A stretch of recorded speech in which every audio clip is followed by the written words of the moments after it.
Bonjour à tous, je suis Elliot et je suis lycéen. Je voudrais vous parler aujourd'hui de ma vision de la robotique domestique et comment elle nous simplifiera la vie dans un futur proche.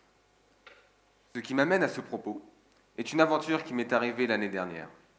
C'était en février 2015 et je m'étais décidé de participer au concours Google Science Fair avec un projet de robot jardinier connecté.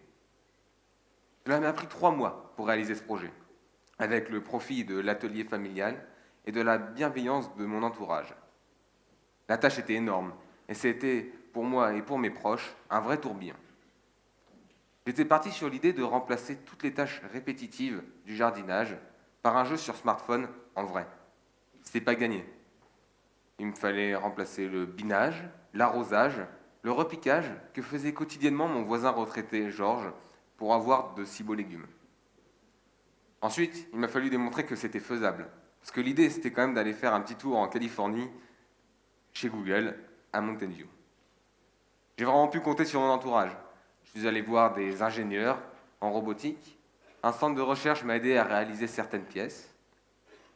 L'université voisine m'a ouvert ses portes. Et mon père m'a aidé à réaliser et concevoir le robot, ainsi que son habitat. Là, j'ai été touché par l'accueil de tous envers moi et mon projet. Tous ont été très enthousiastes.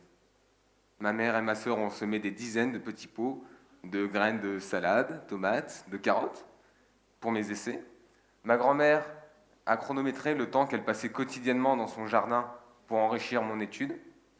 Mon papy m'a expliqué comment fonctionnaient les jardins lasagnes et même la couleur de la serre a été choisie avec mon oncle. C'était très enrichissant et intéressant. Au passage, ce projet s'appelle botte de carottes. C'est un jeu de mots, la botte de carottes française, et cerise sur le gâteau, ça marche aussi en anglais avec bot pour Wobot. Puis il m'a fallu expliquer tout ça dans un dossier en ligne. Là, je me suis vraiment éclaté.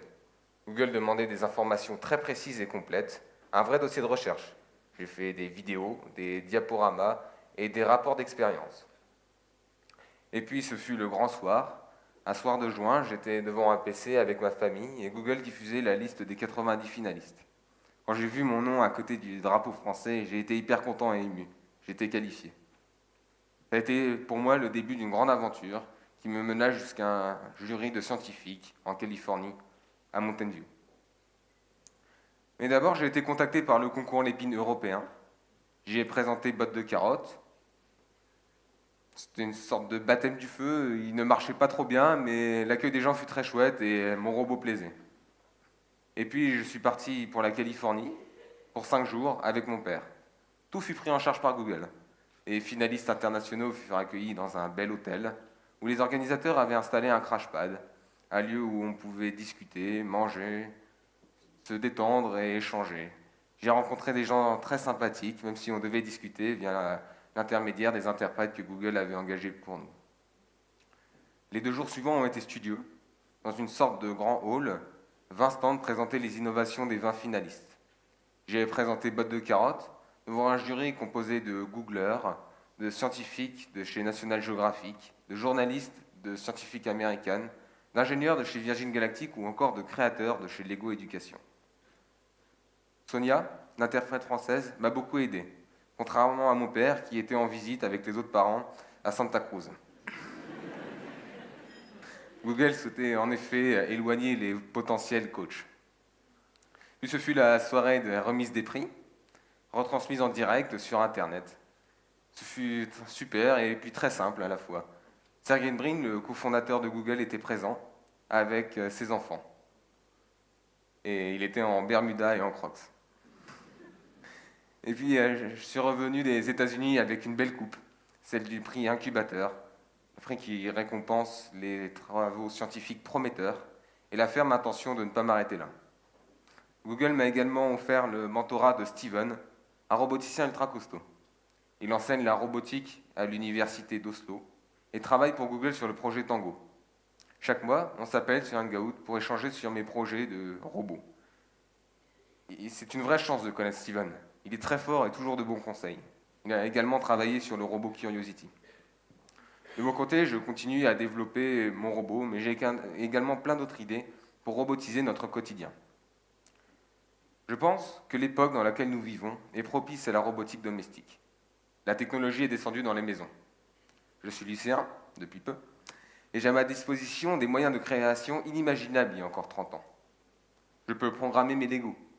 La Brick Mindstorm permet de piloter des moteurs, détecter des couleurs ou encore des obstacles et de mesurer des distances. Avec ce jouet, on peut facilement prototyper des mécanismes, des comportements, même complexes. Le MIT distribue également aux enseignants et aux élèves le logiciel Scratch. Cette application permet d'aborder dès le plus jeune âge la programmation graphique, la programmation objet, le tout entièrement graphiquement et sans écrire la moindre ligne de code. Je peux également usiner des pièces. Des logiciels de création 3D gratuits me permettent de faire de la CAO. Et j'ai la chance d'avoir à la maison la fraiseuse numérique de mon père. Et je peux également utiliser celle du lycée. Avec de simples chutes, même de bois, on peut facilement réaliser des mécanismes fonctionnels très rapidement et à faible coût. Le DIY, Do It Yourself, est également très à la mode. Imaginez que vous vouliez réaliser un robot qui aille étendre le linge au fond du jardin. Faites-le vous-même. Non seulement il sera plus adapté à vos besoins, vos contraintes, mais en plus vous aurez appris à programmer une carte Arduino en C. S'il vaut mieux 6 roues, 4 pattes ou encore des chenilles pour déplacer un panier de linge, ou encore comment fonctionne un réducteur harmonique. C'est cadeau. Citons également le mouvement des makers, ces personnes qui fabriquent des choses, principalement des objets, sans être fabricants et sans avoir de savoir-faire particulier dans le domaine. Le principe est d'apprendre des autres via Internet ou lors de rassemblements. Ce sont des testeurs fous, ressemblant moins à Einstein qu'à Gaston Lagaffe. Les rassemblements leur permettent d'échanger et de se rencontrer. Le partage est au centre du mouvement, que ce soit des fichiers 3D ou encore des lignes de code. Il y a toujours un Américain, un Chinois ou encore un Russe qui a déjà réalisé quelque chose qui ressemble à ce dont on a besoin. J'ai eu la chance de participer cette année au Maker Faire 2016. Je suis allé avec botte de carottes et tous mes amis makers. C'était un week-end très dense et j'ai pu rencontrer plein de gens curieux et de gens passionnés et désirant partager justement leur passion. Tout un chacun peut ainsi se lancer dans des projets complexes, sans prérequis ou presque. C'est une belle époque pour les petits roboticiens comme moi. Citons également que la robotique domestique est en pleine expansion. Si au XXe siècle, l'émergence des robots pouvait faire craindre l'insurrection, aujourd'hui ce n'est plus le cas. Avoir un robot à la maison ne fait plus peur. Les robots aspirateurs se promènent dans nos salons, le robot de cuisine est intelligent, et la tondeuse prend l'initiative de démarrer toute seule. Il y a quand même des lames tranchantes sous un truc autonome qui vient près de vous quand vous faites tasser sur le gazon. Et ça ne choque personne. Une belle époque. De plus, si ces robots nous remplacent dans certaines tâches fastidieuses de notre quotidien, ils ne remettent pas en cause notre savoir-faire et ne remettent pas en cause non plus notre capacité à nous occuper de notre quotidien.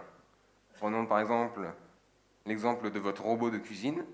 Il contient sur une carte SD des dizaines de recettes, et il pèse les ingrédients, calcule le temps de levée ou encore le temps de cuisson, et il le mixe et mélange, mais pourtant ne remet pas en cause vos qualités de cuisinier.